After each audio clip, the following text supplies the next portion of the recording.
Hai guys, gue Farah dan gue bakal bawain alur cerita dari drakor yang baru aja rilis nih, berjudul Wedding Impossible. Di sini cukup rumit ya, jadi tentang kawin kontrak dan perusahaan-perusahaan gitu.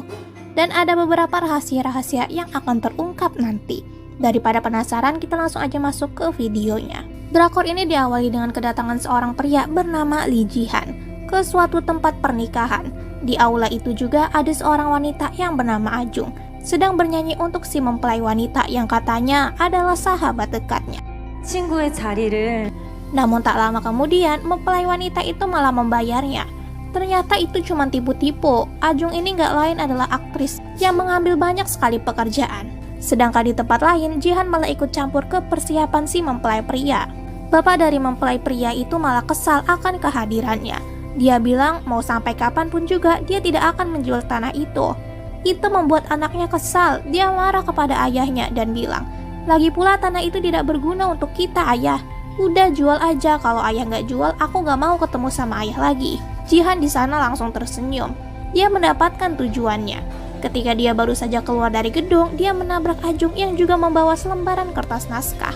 Mereka memunguti semua kertas itu, dan Ajung di sana sedikit kesal karena kertasnya itu diinjak. Dia mendorong Jihan yang menagihnya untuk meminta maaf. Ajung di sana nggak peduli, dia langsung mengambil kertas Jihan dan menciumnya. "Ini bekas ciumanku sebagai permintaan maaf." Dia mendapatkan telepon dari temannya yang bernama Dohan, yang bilang kalau dia akan datang ke Korea. Dohan kini ada di pesawat. Sebenarnya Dohan sedikit khawatir lantaran dia mendapatkan satu foto tentang dirinya dan juga pacar prianya. Dia pun bertemu dengan wanita dari perusahaan lain yang akan dijodohkan dengan dirinya, yaitu Chaewon. Chaewon ngasih tahu tuh, itu tuh ada reporter di sana. Jadi baik Dohan maupun Chaewon sebenarnya tidak mau menikah satu sama lain. Pindah ke Jihan yang ada di perusahaan dan sedang meeting tentang pembangunan dari pusat perbelanjaan. Beberapa petinggi di sana masih bingung, ini nggak mungkin bisa berjalan lantaran masih ada beberapa orang yang tidak mau menjual tanahnya. Jihan langsung saja maju dan memberikan dokumen dari penjualan tanah tersebut. Dia berhasil melakukan tugasnya dan pusat perbelanjaan itu pasti bisa dibangun. Walau sudah melakukan pekerjaan bagus, ketua tim di sana terus bersikap judes dan mengajaknya buat keluar. 그러게요. Hingga di tengah jalan, ketua tim itu malah menyuruh Jihan untuk bertukar. Ternyata ketua tim itu nggak lain adalah bawahannya Jihan. Yang nggak lain, Jihan ini adalah seorang anak dari Kalong Merak. Dia baru saja mendapatkan kabar kalau sepupunya itu tersandung masalah korupsi. Balik lagi ke Dohan, dia sudah sampai di bandara. Dan Ajung langsung menyambutnya. Chaewon dapat melihat dengan jelas kedekatan antar mereka berdua. Dan ternyata reporter di sana juga memotret kedekatan itu dan mengirimkannya kepada Jihan. Dohan diantar Ajung menggunakan mobil. Mereka berdua sudah tidak bertemu sejak 5 tahun yang lalu. Ajung bercerita jika dia masih suka berakting seperti dulu, dan kepulangannya Dohan kemari itu karena kakeknya itu bilang sakit dan sepertinya dia sudah tertipu. Ajung mengantarkannya dan mengajaknya untuk makan mie lain kali. Hingga tak lama kemudian dia mendapatkan telepon dari Ajung untuk memeriksa kantongnya. Di sana ada beberapa lembar uang. Ajung menyuruhnya supaya makan mie aja duluan. Dia nggak tahu kapan dia bisa menemani Dohan makan nanti. Menurutnya pertemanan itu adalah sesuatu tentang membayar dan menerima. 끊는다. Ajung kini sudah sampai di lokasi syuting. Dia segera bersiap dan hanya mendapatkan peran pembantu. Atas keterlambatannya itu, dia memohon kepada sutradara. Dia tidak mau dipecat. Hingga di saat itu juga ternyata pemeran utama yang bernama Nari itu malah ngambek. Dia nggak mau mengambil scene naik kuda karena tangannya itu digigit sama kuda kemarin. Mereka harus mencari pemeran pengganti. Ajung langsung mengajukan diri. Dia juga bisa menunggang kuda dan hasilnya sangat bagus. Sebelum pulang, dia bertemu dengan teman-temannya yang memujinya atas kehebatannya naik kuda. Ya, dia bisa naik kuda karena buat jaga-jaga aja. Selain itu, dia juga bisa bela diri sedikit. Cerita di masa lalunya, dia pernah memukuli banyak sekali orang karena ingin melecehkannya dan masuk kantor polisi bersama Dohan. Ketika mereka mau pulang, mereka dihentikan oleh Nari dan rombongannya yang sangat memuji Ajung karena kelihayannya menjadi pemeran pengganti. Walau tetap dia sedikit menyombongkan dirinya, yang mana dia itu adalah pemeran utama. 하지 않았나? 그지? Kini Dohan maupun Jihan dan sepupunya itu ada di rumah kakek. Kakek di sana dengan lugas jika dia hanya ingin Dohan yang menjadi pewaris dirinya. Dengan syarat Dohan harus menikah dengan Chaewon supaya makin memperkuat perusahaannya. Dohan langsung menjelaskan kalau dia dan Chaewon itu sama-sama sepakat gak mau nikah. Itu mengejutkan semua orang. Begitu juga dengan adiknya yaitu Jihan. 태원이랑 저도 다 끝냈습니다. Sesampainya di rumah, Jihan terus mencoba untuk membujuk kakaknya. Itu tidak berhasil hingga Jihan langsung saja menunjukkan foto yang dia dapatkan dari bandara. Kamu punya cewek lain kan? Sampai-sampai kamu gak mau menikah sama Chaewon. Ya, Dohan tahu sendiri itu gak lain adalah Ajung. Dia gak mungkin memacarinya, tetapi karena situasinya yang seperti itu, akhirnya Dohan mengiyakan hal itu. Pada akhirnya, Jihan malah membawa Chaewon jalan-jalan. Tetapi jelas Chaewon di sana gak mau memaksakan hal itu. Dia juga gak mau memaksa Dohan. 진짜 괜찮은 사람이야? Hingga Jihan benar-benar mendatangi tempat lokasi syuting Ajung. Dohan yang lagi ada di studio itu sedikit mengingat tentang masa lalunya. Ketika SMA ada rumor tentang dirinya yang gay. Ada beberapa murid secara gamblang membicarakan hal itu. Tiba-tiba saja Ajung di sana malah bangun dan menarik rambut dari siswi tadi, membuat keributan di sana. Ajung gak peduli. Yang jelas dia gak mau kalau ada orang yang menjelek-jelekan pacarnya. Di sana Ajung mengaku kalau Dohan itu gak lain adalah pacarnya. Akhirnya mereka berbicara berdua. Dohan sedikit terkejut karena pengakuan Ajung seperti itu. Ya, Ajung gak peduli, yang jelas di masa depan dia akan menjadi aktris. Seenggaknya dia punya satu orang yang akan menuliskan post baik tentang dirinya.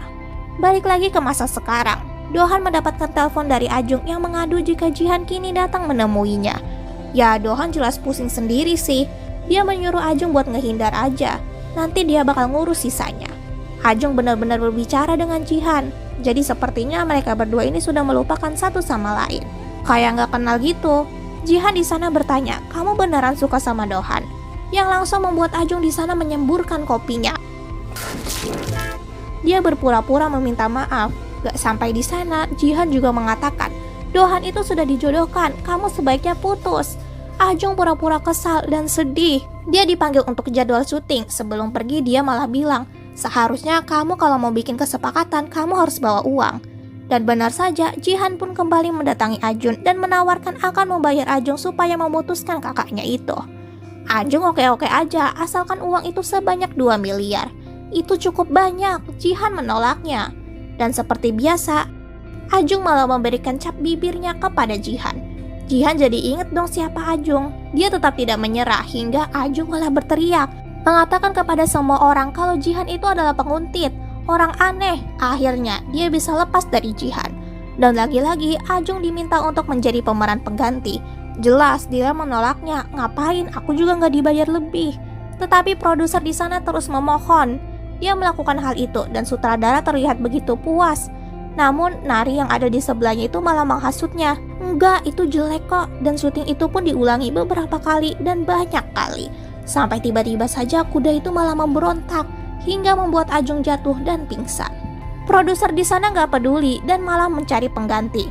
Ya, Ajung langsung dipecat. Dan secara mengejutkan, ternyata Jihan juga mendatangi rumah sakit itu. Yang mana Jihan ini mengambil kesimpulan, kamu gak menelpon siapapun, bahkan kakakku. Artinya kamu gak mungkin pacaran sama dia, bukan? 간섭하는 거.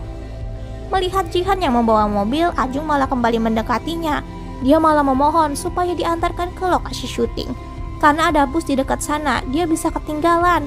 Udah diizinin, Ajung malah kembali meminta buat langsung diantarin ke Seoul aja. Ya tentu aja Jihan gak mungkin melakukan itu dan malah benar-benar mengantarkan Ajung ke lokasi syuting. Dan Ajung gak punya pilihan lain selain pulang bersama kru film lainnya. Besoknya Ajung juga mendatangi satu restoran yang mana di sana ada Dohan yang lagi makan mie. Dia sudah tahu kalau Dohan ada di sini. Anggap aja itu adalah janji makan mie mereka berdua. Hingga Dohan menyadari ada reporter yang berniat untuk memotretnya.